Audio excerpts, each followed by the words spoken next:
Resident Evil 3 Remake. It's a good game, but a disappointing one.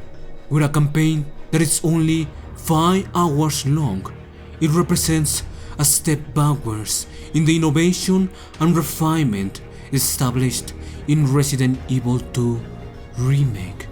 This lack of progress reminds me of the situation we already experienced between Resident Evil 4 and Resident Evil 5, especially because this game is now more action focused and less survival horror, which the two previous games tried to avoid after the events with Resident Evil 6.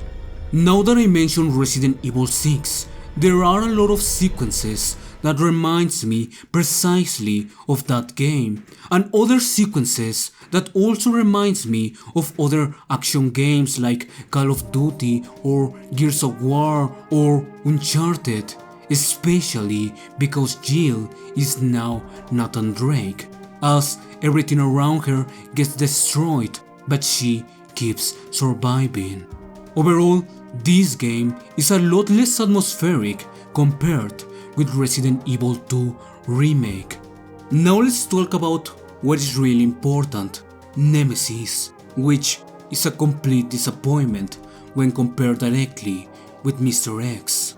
In the previous game, Mr. X added a lot more pressure to the player than Nemesis ever can in this one, because he was constantly behind you while you were exploring the police station. Meanwhile, Nemesis only follows you on an area that you can explore like 2 times and for a very short period of time. The rest of the time, he's only following you on a linear path where you can only go forward. Another problem is the fact that a single grenade is capable of putting Nemesis on his knees, which not only gives you enough time to escape, but also makes fighting him completely worthless.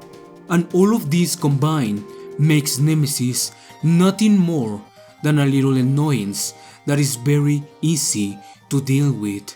On the more mechanical aspect, we have a peculiar case. A popular trend among a lot of modern games like The Witcher 3 or Zelda Breath of the Wild is destructible weapons. And in almost every single case, that is one of the aspects that I absolutely dislike the most in those games.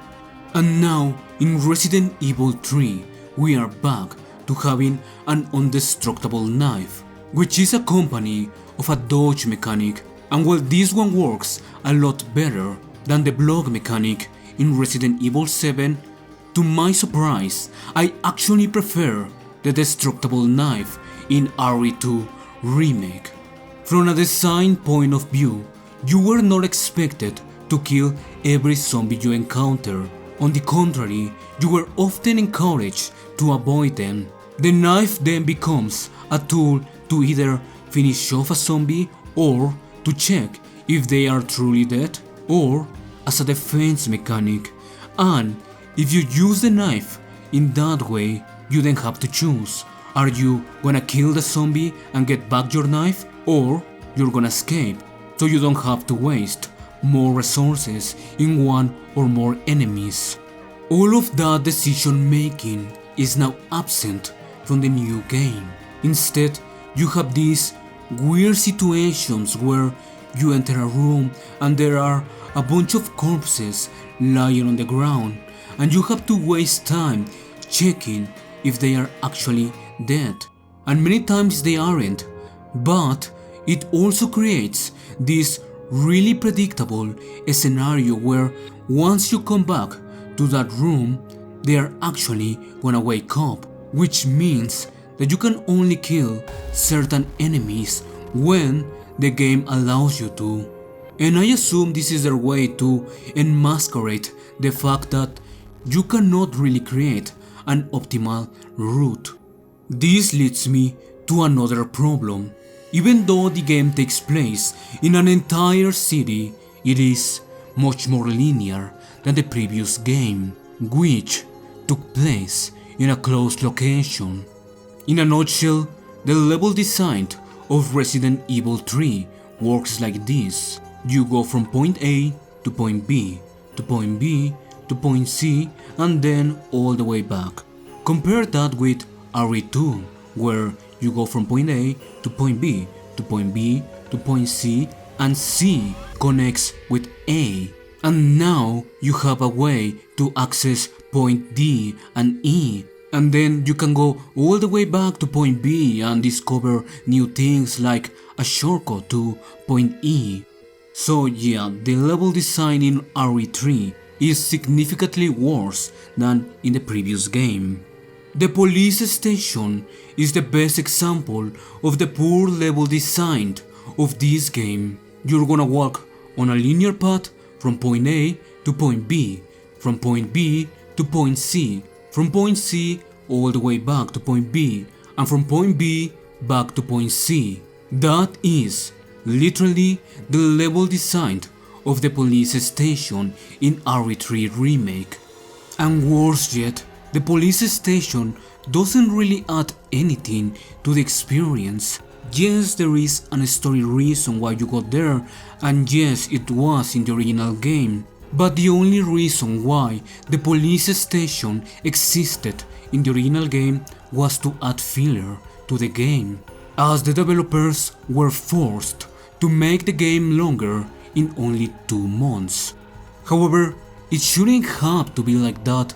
There was tons of potential here. You could arrive to the police station in the middle of the chaos, watching it be overrun by zombies and the police trying to defend it, offering a whole new perspective of this place. But no, the developers decided to not expand on what the original game offered. They just added some quick references and cameos, and that's it. And yes, there's still a lot of really good things in this game. For instance, the graphics are excellent, the animations are great, although it does reuse a lot from the previous game.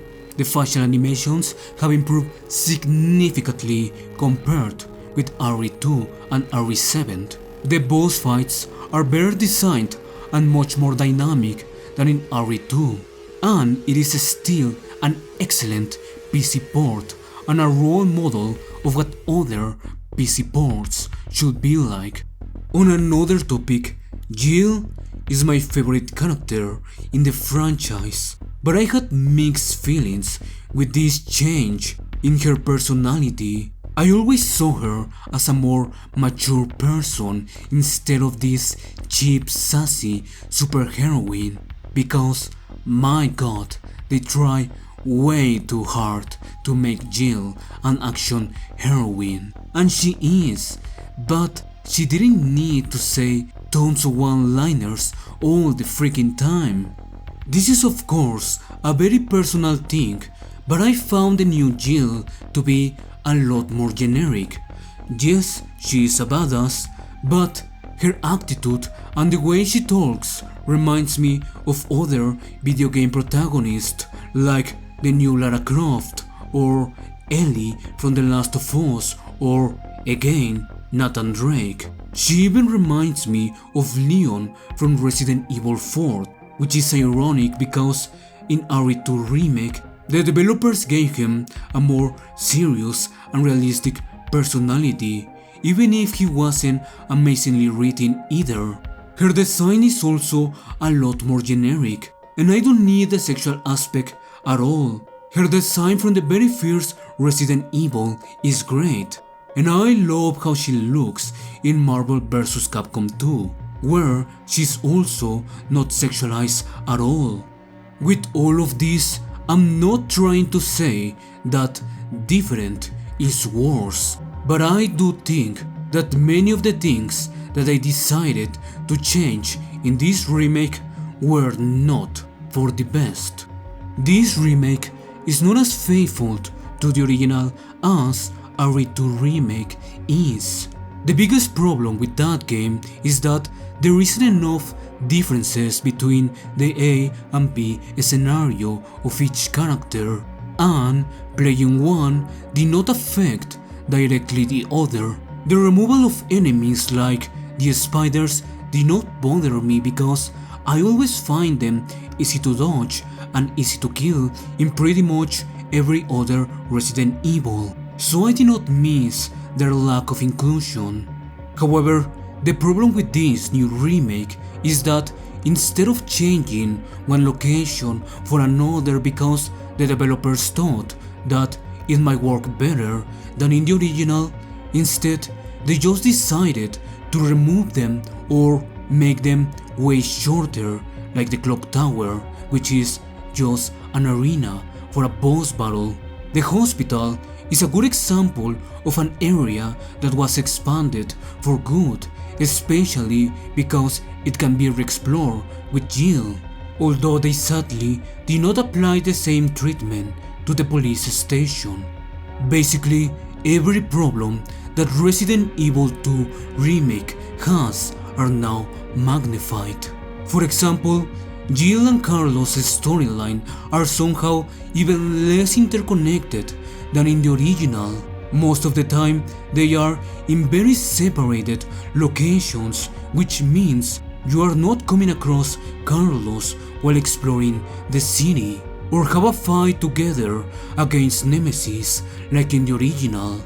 Overall, it shows the relatively short development period that it had, and this is the kind of things that people often complain about other franchises like Call of Duty or Assassin's Creed in the past. If you remove the sections with Carlos, this game will have the perfect length to be a DLC or expansion that cost no more than $30. So that was Resident Evil 3 Remake, and while it's fun, I personally don't recommend it, at the very least not for the current price. That was all from me, thanks for watching.